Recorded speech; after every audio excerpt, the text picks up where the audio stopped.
Hey, how you doing? Good to have you here. Whoever might be watching, there's not too many people that watch these videos that I put up, unless of course I'm singing a Tevin Campbell song. Oh, that video went gangbusters, thousands of views. I didn't realize that you'd have any interest in hearing me sing with my croaky voice. But hey, it's a song that I love, and I was just in the mood to sing it, and I had a good time. And who knows? I might feel one day inspired to post even more such videos. So watch this space. But that's not the reason I'm making this particular video. I'm making this video in response to Liz Aboli, also known as Melanie Kaita. I go a long way back with Melanie. Former workmate. She used to work with me at Sunny FM. We used to do the breakfast show there together, and we've remained many friends since. Part of why we still remain friends is because we like to argue a lot about different things. And so today we found ourselves caught up in a little bit of a tiff discussing the controversy surrounding race and IQ. This is a topic I've been wanting to speak on for a long time. This misconception that a lot of black people have, Africans have, regarding the science of IQ, measuring IQ, and how it is distributed, or average IQ distribution, how it applies throughout the world geographically, and how it differs from place to place and ethnicity to ethnicity, which leads many an otherwise educated African or black person to feel great offense whenever this is brought up. In the mind of the educated black person or African, when they hear that there are IQ differences between ethnicities or races, they take this to mean erroneously that, oh, so they're saying black people aren't intelligent, which is not what the science is trying to say about it. It's being misinterpreted, and people are just taking it personally, which I hate to say it kind of proves the point about the low IQ. But it's not even that. No, I think it's not that they have low IQs that they misunderstand it. It's that they're using their emotions to inform their opinions on this subject rather than just the facts. Which, when they understand the facts, I would argue that any black person or African or Liza Boli or Melanie will be very okay with the implications of the science behind the study of race and IQ and its distribution. So essentially, you have to think of it in this way. We are discussing averages. Let's see. Okay, here's one good way of describing this phenomenon. You know how black people take pride in the fact that, oh, apparently black men are so endowed and we've got such huge, male organs. And, for as long as it's a positive stereotype, no one has any problem with that. Now, it is statistically true that on average, if you got the average African and the average Asian and the average white man and the average whatever other race there is, you're going to find that on average, the average black man will have a larger organ compared to men of other regions and ethnicities. But even you would be willing to concede that not every black man has a well endowed organ. I'm sure Liz would attest to the fact. I'm sure in her illustrious dating career, she's met men of all shapes and sizes. Some big, some small, some very big, some very small. Some that would even exceed the stereotype, and others that don't live up to it. And essentially, with IQ, it's the same thing. Essentially, you're looking at traits that are mostly genetic in their origin and in how they are distributed.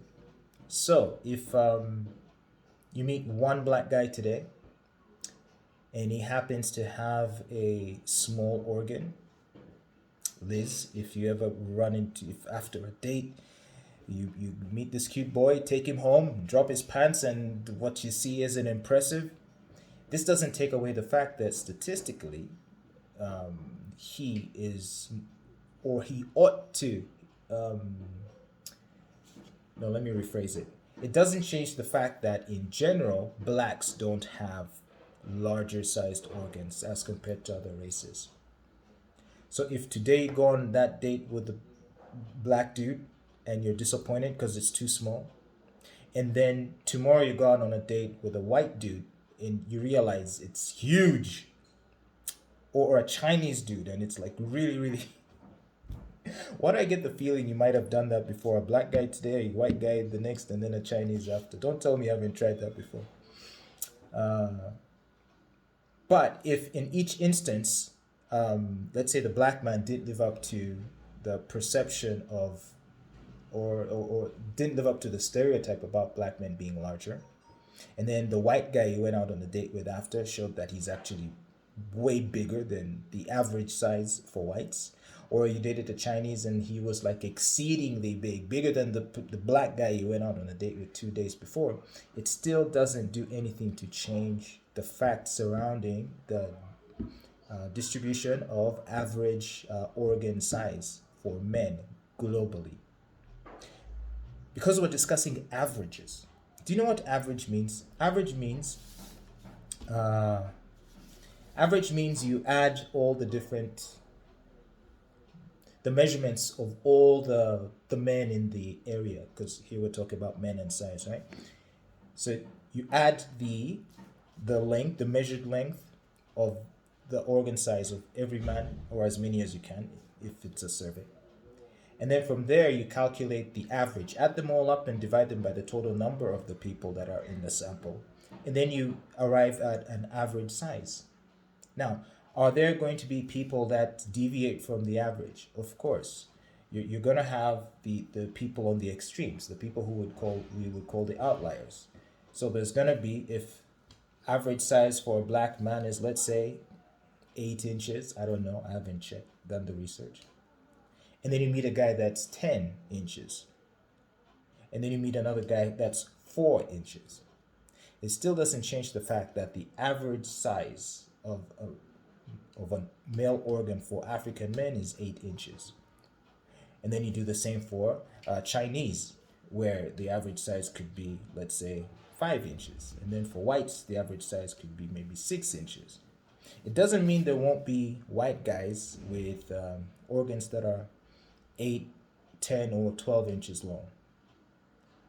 But on average, it's going to be 6.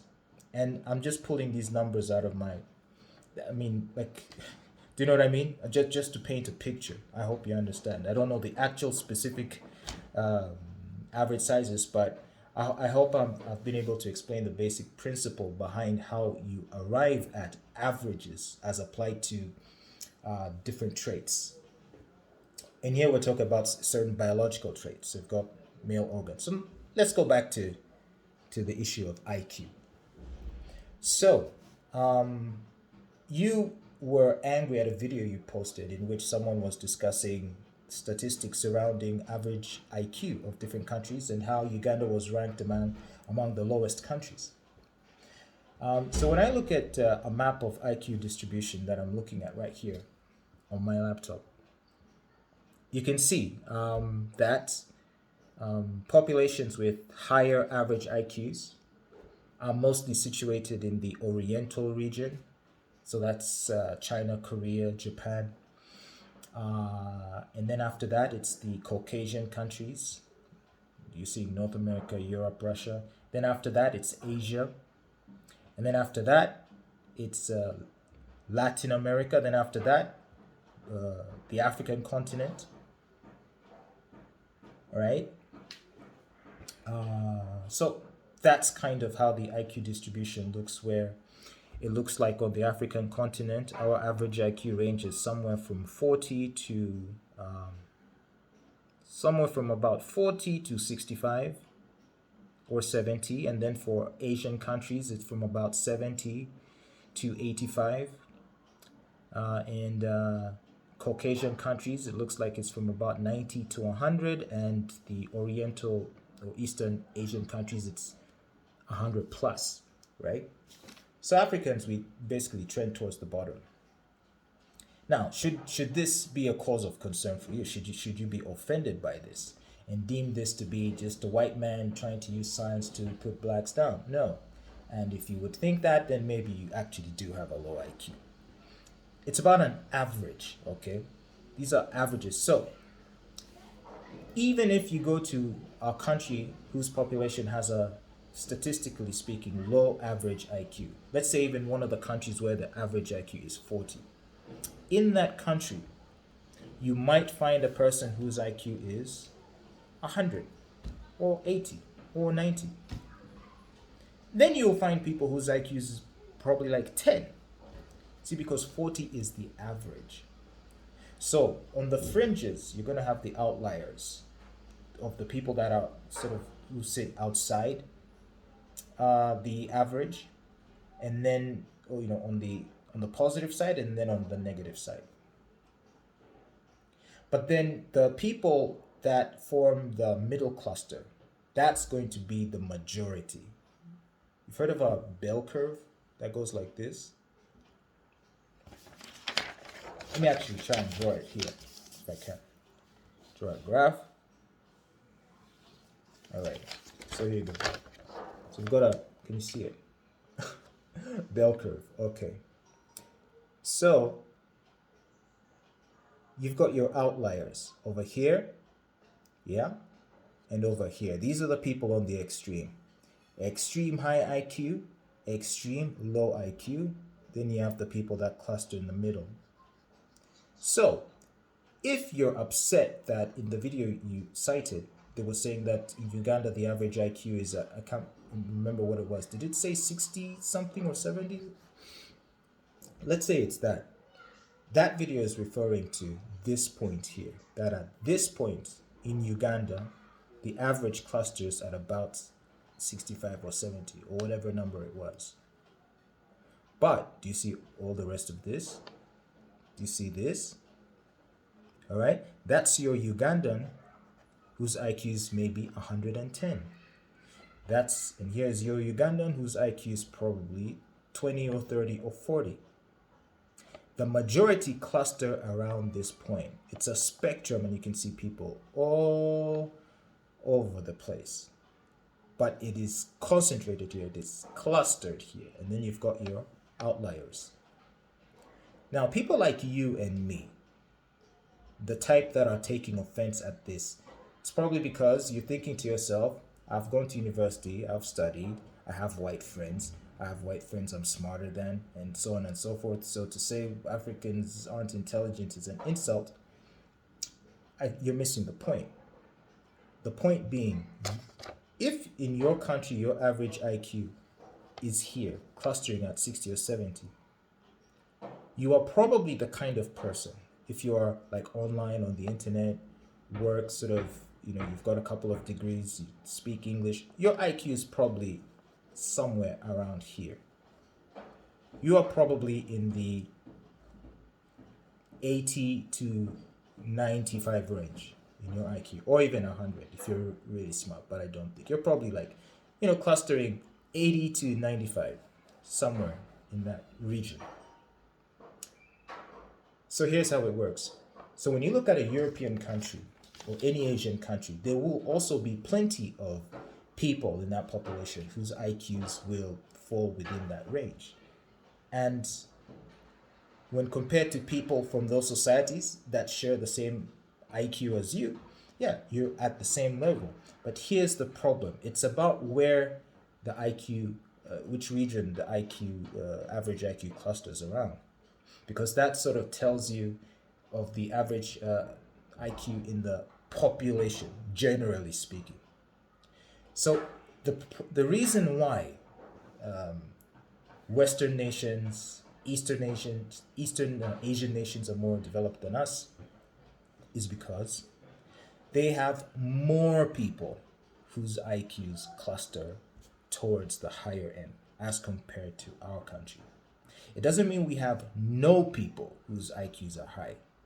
it means that in other countries they have more people whose IQs are generally higher. And when you think about how this impacts development in African countries, have you noticed that in African countries we lose our high IQ people to the West? You've heard of brain drain.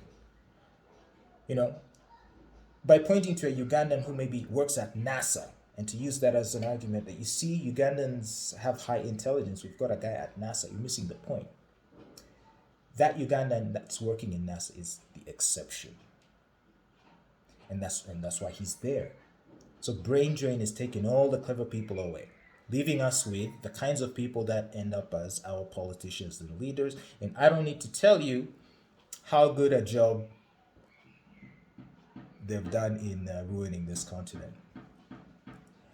So yeah, so don't be upset about studies relating to IQ and intelligence. These measure averages. You are most certainly not, you're way above average IQ for this population, which is why you are on the internet and you watch Hollywood movies and you go to universities and you're an intelligent person. But the same can't be said for the majority of the people in your country, in our countries. They're just not at your level. You lean more towards the outlier side of things. And I hope that clears things up a little bit. Now, does this mean, therefore, that we, the countries without the high IQ populations, are doomed? No, it doesn't mean that at all. And I'll probably discuss the implications of that in the next video. So Liz Aboli, it's been a pleasure talking to you, my dear. I hope the example I was using of male organ size wasn't too off-putting, but somehow I thought it would drive the point home. All right, catch you later.